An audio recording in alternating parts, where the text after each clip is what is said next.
তোমরা কে কোথায় আছো গো? শীঘ্রই এদিকে আসো, কে যেন আমার স্বামীর লাশটা এই আম গাছের সাথে ঝুলিয়ে রেখেছে। ও সবজি নিবে গো, সবজি, টাটকা টাটকা মজার মজার সবজি। দাদারা দিদিরা টাটকা সবজি খেতে চাইলে শীঘ্রই চলে আসুন। ও বাগিনী মামি, কোথায় আছো? তোমার জন্য টাটকা টাটকা সবজি নিয়ে এসেছি, শীঘ্রই বেরিয়ে এসো। কি এখানে তো দেখি একটা লাশ চলে আছে। ও বাগিনী মামি, শীঘ্রই বেরিয়ে আসো, দেখো তোমার আম গাছের সাথে কে যেন লাশ ঝুলিয়ে রেখেছে। আরে এখানে লাশটা কিভাবে এলো? আর আমার আম গাছের সাথে লাশটাকে কে ঝুলিয়ে রেখেছে? হ্যাঁ গো গিন্নি, আমিও তো সেটাই ভাবছি, এই লাশটা এখানে কে ঝুলিয়ে রেখেছে? এই লাশটা না কয়েকদিন আগে গোরস্থানে কবর দেওয়া হয়েছে, আর লাশটাকে তো দেখে মনে হচ্ছে কেউ যেন গোরস্থান থেকে তুলে এখানে ঝুলিয়ে রেখেছে। কিন্তু এমন কাজটা কে করলো সেটাই তো বুঝতে পারছি না গো গিন্নি। আরে আরে, আজকেও গোরস্থান থেকে লাশ চুরি হয়েছে। আমি তো কাল রাত্রে ভালো মতন পাহারা দিয়ে রেখেছি, তারপরও কে যেন লাশগুলো চুরি করে নিয়ে যাচ্ছে। এই ব্যাপারটা বাঘ মামাকে আজকের মধ্যেই জানাতে হবে আমার। ও বাঘ মামা, কালকেও গুরুস্থান থেকে একটা লাশ চুরি হয়েছে। প্রতিনিয়ত এইভাবে অনেকগুলো লাশ চুরি হচ্ছে। আমি এত ভালো করে পাহারা দিই, তারপরও কে জানি এই লাশগুলো চুরি করে নিয়ে যাচ্ছে। আমার তো ব্যাপারটা খুব সুবিধার মনে হচ্ছে না গো বাঘ মামা। হ্যাঁ রে মিচকে, আমারও তো ব্যাপারটা খুব অদ্ভুত লাগছে। লাশগুলো চুরি করে আমার বাড়ির সামনে আম গাছের সাথে ঝুলিয়ে রাখছে। আমারও তো খুব চিন্তা লাগছে ব্যাপারটা নিয়ে।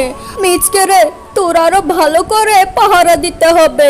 হ্যাঁ বাঘ মামা, আমি তো অনেক ভালো করে পাহারা দিই, সারা রাত না ঘুমিয়ে কত কষ্ট করে পাহারা দিই, তারপরও আমার চোখকে ফাঁকি দিয়ে কে যেন লাশগুলো চুরি করে নিয়ে যাচ্ছে। আর ইদানিং বাঘ মামা, প্রত্যেক দিন রাত্রে একটা বাচ্চার কান্নার আওয়াজ শুনতে পাই, আর কাছে গেলে দেখি বাচ্চাটা কোথায় যেন উধাও হয়ে যায়। আরে আরে, এটা সে বাচ্চা মেয়েটা না? আজকেও দেখি ওখানে বসে বসে কান্না করছে। যাই, কাছে গিয়ে একটু দেখি।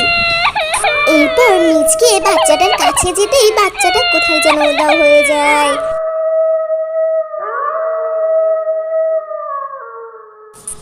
ও মা, সে কি? বাচ্চাটাকে তো এখানেই বসে কান্না করতে দেখলাম, এখন হঠাৎ করে কোথাও উধাও হয়ে গেল। নিশ্চয়ই আমার মনের ভুল। আমার ইদানিং কি যে হচ্ছে না, কি সব আবুল টাবুল যে শুনতে পাই, আল্লাহই জানে। পরের দিন সকালবেলায় শেফালি শিয়ালিনী আর সবজিওয়ালি বাঘিনীর বাড়ির সামনে দিয়ে যাচ্ছিল, আর তখন ওরা দেখতে পেল সেখানে একটা লাশ ঝুলছে। হায় আল্লাহ, এই আমি কি দেখছি? এই তো দেখি আমার স্বামীর লাশ। গত এক সপ্তাহ আগে আমার স্বামীকে তো কবরস্থানে দাফন করা হয়েছে, তাহলে ওর লাশটা কে উঠিয়ে এখানে ঝুলিয়ে রেখেছে। তোমরা কে কোথায় আছো? দেখো, দেখে যাও। ঠিক তখনই ওখানে গোরস্থানের পাহারাদার এসে হাজির হলো। ও বাঘ মামা, আজকেও একটা লাশ চুরি হয়েছে। আমি তো সারা রাত না ঘুমিয়ে পাহারা দিই, তারপরও আমার চোখটাকে ফাঁকি দিয়ে লাশগুলো কে যেন উঠিয়ে নিয়ে গেছে। আর লাশগুলো অদ্ভুতভাবে আপনাদের আম গাছের সাথে ঝুলিয়ে রেখে যায়। ব্যাপারটা তো ঠিক বুঝলাম না আমি, কেন হচ্ছে এসব। হয়েছে, আমার খুব ভালো মতন করে বোঝা হয়েছে। তুই যে কেমন পাহারা দিস আমার জানা হয়ে গেছে। তুই যদি সারা রাত না ঘুমিয়ে পাহারা দিতি, তাইলে কিন্তু লাশগুলো চুরি হতো না। এখন তো দেখছি তোর ওপর আমার আর কোনো ভরসা করাই যাচ্ছে না। আমি নিজেই গিয়ে আজকে রাত্রে পাহারা দিব গোরস্থান। এরপর রাত্রের বেলায় বাঘ মামা আর মিচকে মিলে গোরস্থান পাহারা দিতে লাগলো। ঠিক ওই সময় একটা বয়স্ক মহিলা এসে হাজির হলো। বাবারা, আমাকে একটু সাহায্য করো, আমি যে অনেক বিপদে পড়ে তোমাদের কাছে সাহায্য চাচ্ছি। আমার নাতনিটার যে অনেক অসুস্থ, ওকে নিয়ে একটু হাসপাতালে চলো, নাইলে আমার নাতনিটা যে মারা যাবে। আচ্ছা বুড়িমা, ঠিক আছে, তুমি কোনো চিন্তা করো না গো বুড়িমা।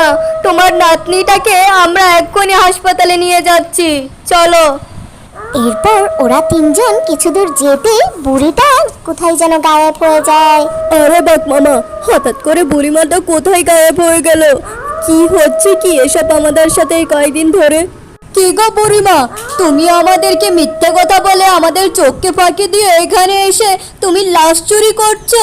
তাইলে এতদিন তুমি এই গোরস্থান থেকে লাশগুলো চুরি করে নিয়ে যাচ্ছ আর নিয়ে বাঘ মামার বাড়ির সামনে আম গাছের সাথে ঝুলিয়ে রাখছো, তাই তো? ঠিক ধরেছি তোমাকে, আজকে তোমার রক্ষে নেই বুড়িমা।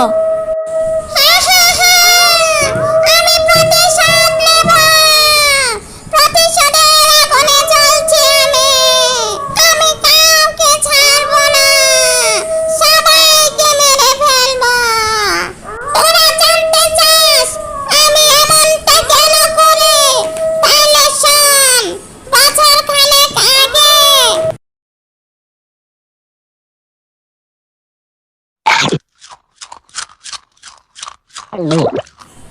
এই চিতলকের বাচ্চা, এই তোর কত বড় সাহস! তুই আমার আম গাছের থেকে আম চুরি করছিস, আর তো তোর কোনো রক্ষে নেই।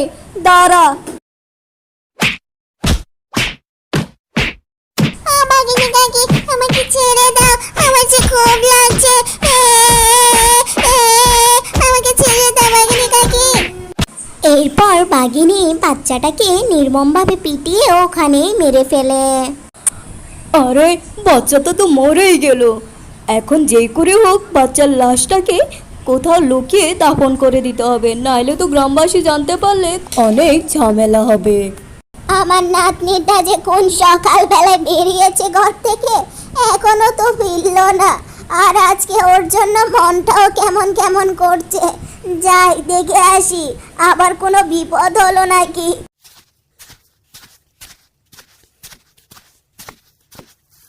বাঘিনী, তুমি কি আমার নাতনিটাকে দেখেছো গো?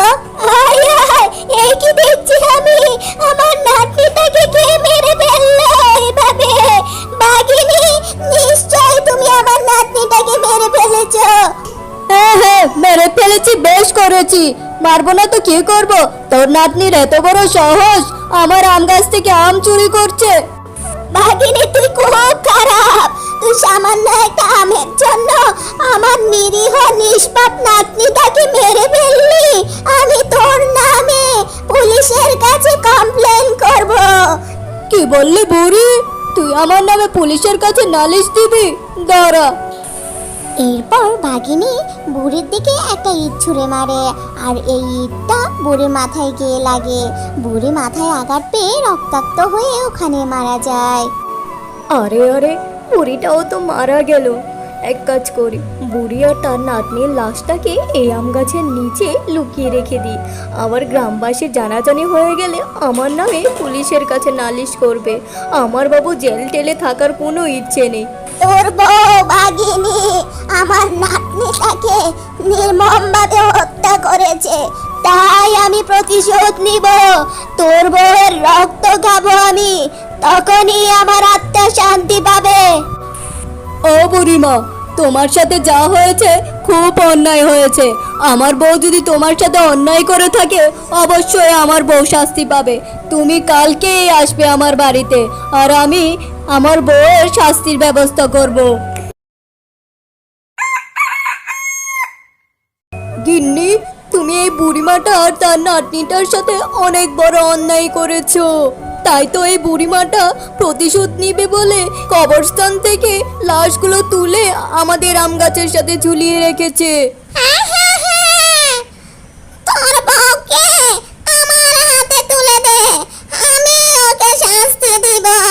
ভাগিনী, আজ তোর রক্ষে নেই। আজ আমি তোকে মেরে ফেলবো। তোর রক্ত চুষে খাবো আমি। এই নে, আমি তোকে আগুনে পুড়ে মারলাম। ও বুড়িমা, আমাকে ক্ষমা করে দাও। আমি অনুতপ্ত। আমি জানি আমি তোমাদের সাথে অনেক বড় অন্যায় করেছি। আমাকে ক্ষমা করে দাও বুড়িমা। আমি তোমাদের সাথে যা করেছি খুব অন্যায় করেছি। তুমি আমাকে ক্ষমা করে দাও বুড়িমা, ক্ষমা করো।